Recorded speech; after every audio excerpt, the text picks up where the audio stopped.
ব্রন বেকার বর্তমানে আলোচিত একটি নাম। সে তার টিমের লিডারকে আক্রমণ করে ইনজুরিতে পাঠিয়েছেন।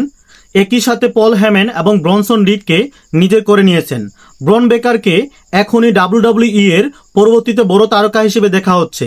এটি যদিও বলার দরকার পড়ে না, আমরা তার অবস্থান দেখে বুঝতে পারতেছি। তবে সোমবারে ব্যাটেল রো থেকে তাকে ইচ্ছে করে সরিয়ে ফেলা হয়েছে এমনটাই জানা গেছে।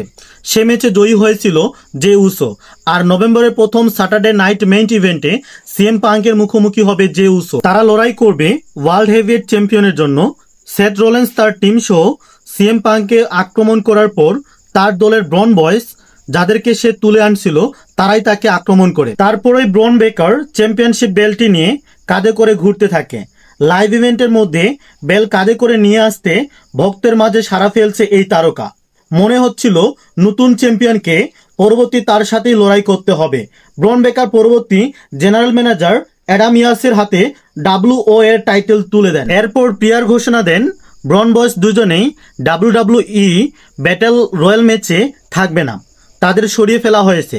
তারা ইতিমধ্যে দুজন চ্যাম্পিয়নকে ইনজুরিতে ফেলে দিয়েছেন। ব্রন বয়েস এর দুজনে, ব্রন বেকার এবং ব্রনসন রিড, ব্যাটেল রো ম্যাচে অংশগ্রহণ করতে পারবে না। আমার মতে ভবিষ্যতে ডাব্লিউডাব্লিউই এর সেরা তারকা ব্রন বেকার।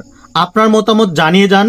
আমার ভিডিও ভালো লাগলে অবশ্যই আমার চ্যানেলটিকে সাবস্ক্রাইব করে পাশে থাকবেন। আপনার মূল্যবান সাবস্ক্রাইবটাই আমাকে অনুপ্রাণিত করবে সামনে আরও ভালো ভিডিও তৈরি করতে। তো অবশ্যই চ্যানেলকে সাবস্ক্রাইব করে আমার পাশে থাকবেন। এবং আমার মতে ভবিষ্যতে ডাব্লিউডাব্লিউই এর সেরা চ্যাম্পিয়ন হচ্ছে ব্রন বেকার।